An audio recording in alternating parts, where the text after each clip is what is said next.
Hello guys, once again it's Matt, and today we have another video. Thank you all the members, all the patrons, make sure to subscribe. We are trying to hit 50,000 subscribers, and let's get into it. So, yeah, we have big news, guys, big news. Dev team replies to community feedback on the Sky Guardians update. So they made a new news kind of Q&A, not a Q&A, it's not questions, but basically answers the major concerns about the upcoming Sky Guardians patch. And some answers to the community about some missiles, some problems that the game have, and other problems like that. So let's talk a little bit about it. First of all, let's talk about the Pantsir-S1 and other SAM vehicles. So they first explain why the actual Pantsir is being added. It is planned due to the Tunguska being significantly inferior to the competition in terms of combination of missiles plus radar efficiency and whatnot.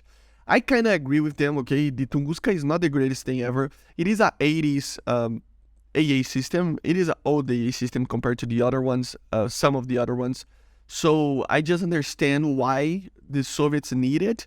My problem with it is that the Israelis and the Japanese need a lot more than the Russians, but I understand why the Pantsir is there as well. It's just that we need more stuff for other nations as well, but the Pantsir was kind of needed. And they kind of say that the Thorium 2, the Thorium 1 would be just inferior to the Pantsir and basically be very similar to the Tunguska. They even say how in the Chinese Tech 3, the Thorium 1 is basically this, like, it is bad in the statistics as well.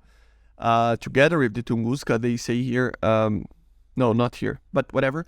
And they say that M2 would be completely way more OP than the Pantsir. The Pantsir is a more light system and just a worse system overall. And because of that, they are adding it, which makes sense, actually makes sense. The missile, the Thor M2 is pretty amazing. So yeah. And then they basically tell us how it feels like it is kind of OP with these graphics, but it's not that much more compared to other ones. I don't know, it just feels that the range here with the velocity, as you see, at 10 kilometers, it still has a lot more speed than a VT1. Like 300 meters per second is almost Mach 1 speed more than the Pantsir, right? Less than the Pantsir. So I don't know, it's problematic. I think it's probably going to be the best AA system in the game, no matter what. But it's not completely OP as well, I think. Since I tested it again after that video that I did, some of the things that were happening there were bugs from the dev server. And I just think that with the correct amount of flying and stuff, you can actually kill them properly. And here we even have, they actually said, it's from the menu, I think, of the thing.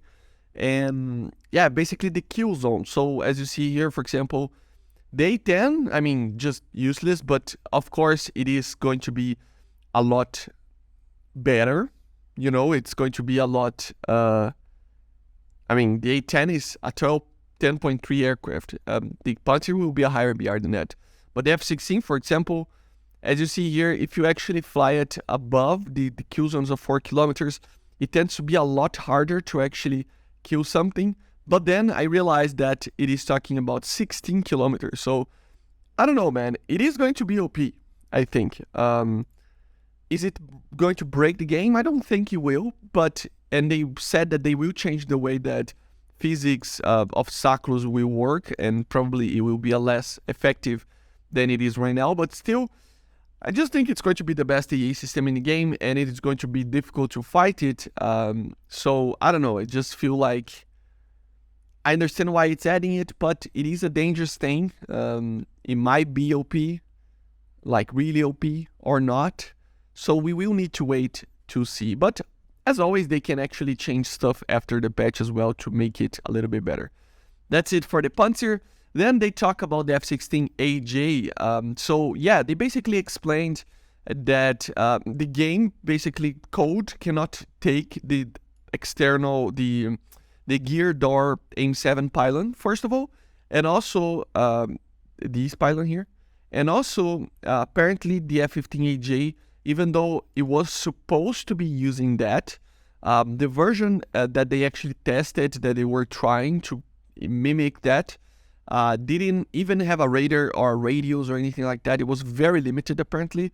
So they actually went for a more realistic kind of situation if the AJ was ever introduced into service. So very much similar to the other nations' F-16. So just 2 Sparrows, 4 M9s, APG-66 radar, and that's basically it, right?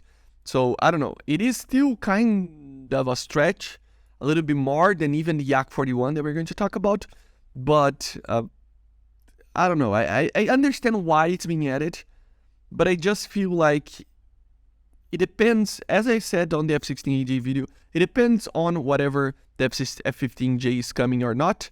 If it comes fairly soon, like during this year, for example, I don't think this should be added. But if it takes more time than that, yeah, sure, because it's going to take time until we get that. Then the YAK-141. YAK-141 is an interesting one. Basically, they are explaining how, as I was saying, man, I said that, I kind of called it. I mean, look at this. So we implemented them in a form in which the aircraft would most likely be put into service. That was what I was saying. The YAK-141, even though the prototypes didn't have an IRST, for example, it doesn't matter, man. This is a depiction of a production model of the YAK-141. So you would have the IRST, you would be able to use the R60M, you would have the HMS. So yeah, this is the thing. If this is too much of a stretch or not, it's another subject. But the objective was not to implement the prototype version of the YAK-141, but the production model that was accepted into service, into the trials of the government, of the Soviet government, but never entered in full production. That's pretty much it. But the aircraft was accepted by the government. So this is the model with the IRST, with everything that the aircraft had, even the N002 radar, which is the Zook, the N0110, the 010.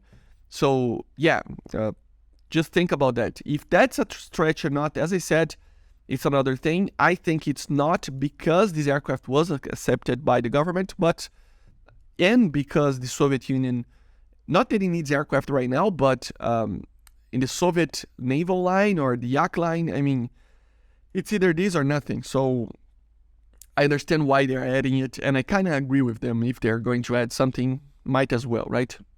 And then they talk a little bit about the R-73 M77. They say that the R-73, their software implementation is in progress, so it will take a little bit more time, but they are planning to add it. But it's too early to talk about its introduction to the game. So I would say maybe at the end of the year or something like that, we would probably take time until this thing is needed or added. Also, the same goes for the R-77. It was found in the files, right? But yeah, it was the main armament of the YAK-141. But also, it is going to be needing time to actually be introduced and stuff. And also, the R-77, I mean, it's a very, very strong missile. Right now, I don't think we need it, even for balancing purposes. I think we need to wait for more advanced aircraft to actually be able to use that, but you know how it is. Then they talk a little bit about the Ariete AMV and WARM and PSO armor kits. Basically, they say that they are adding these kind of early versions with the Ariete AMV, and then they will actually add the PSO and WAR armor kits for it later, basically. So we can suspect that more Arietes will be added in the future, right now. Anti-radiation missiles as countermeasures against SAM. They basically are saying the same thing that they did with the Q&A, that anti-radiation missiles, even though they are very useful against very large anti-aircraft missiles systems, so for example the S-75, S-125, S-300, S-500 and 400, American Patriot, the Hawk or something like that, big systems that are more static than not, and they're not really made for like mobile systems. They're not that good against mobile systems, that's the thing. But they are looking into and they might be added just for the fun of it, but they don't think that the anti-radiation missiles, especially the early ones, are useful. They think it's just kind of useless. But hopefully they add it. It doesn't matter. If it has a suppression kind of system, it is pretty cool. The cool fact is that they said this: if we discover new data on the ARM operation modes, they might be added in the game. So it's really far from being added, okay? Same as other radio warfare means, such as ESM, but it's ECM, pods and jammers. So one thing that they can actually add, it is ECM. Yeah, they can add ECM for such aircraft that will make it a lot harder to actually get a lock or something, or it will break the lock, making it a little bit harder to actually just use SAM missiles. But with aircraft such as the Pantsir, for example, that has IRST, and like they even say here that most of them, somewhere around here, they say that most of the AA systems that we have in game have IRST systems. So yeah, doesn't change the fact that you can use an IRST and still destroy the target. So yeah, I don't know, but still, global increase of response points cost for SOS SAM SPAGs. So indeed, we consider such a rise for long-range SAM systems, but the decision to be made after the receiving first data of their efficiency analysis. So yeah, they are considering adding more points to the AA systems to be less numerous, but it won't change the fact that they will still be OP. So I don't think it will completely change the game, but it is a thing that they can do. As I said, after the patch is released, they can always change something on the AA systems, right? So yeah. But very, very cool, man. Thank you, Gaijin, for actually doing this. I think it's very good to explain. Some of the things, obviously, we can disagree or agree with it. For example, the thing about the SAMs, I think the anti-radiation missiles, I think it needs to be added. Doesn't matter if it's good or not. I think it needs to be added, even if it's just used as a suppression kind of thing. I think it really doesn't matter. It needs to be added in the game. It is in real life, and it needs to be in game. It's like the snake eye bombs that we don't have yet. I mean, it has in real life. It would have a usefulness. Why is it not in game? We don't know. So yeah, many things that needs to be in the game. Minor things, but they need to be. And the YAK-141, I can agree. The AJ is a little bit more of a stretch. I already said my opinion, but yeah, it's complicated, right? But anyway, I hope you enjoyed. Make sure to subscribe. We are trying to hit 50,000 subscribers until the end of the year. And I see you guys on the next one. So bye, guys. See you.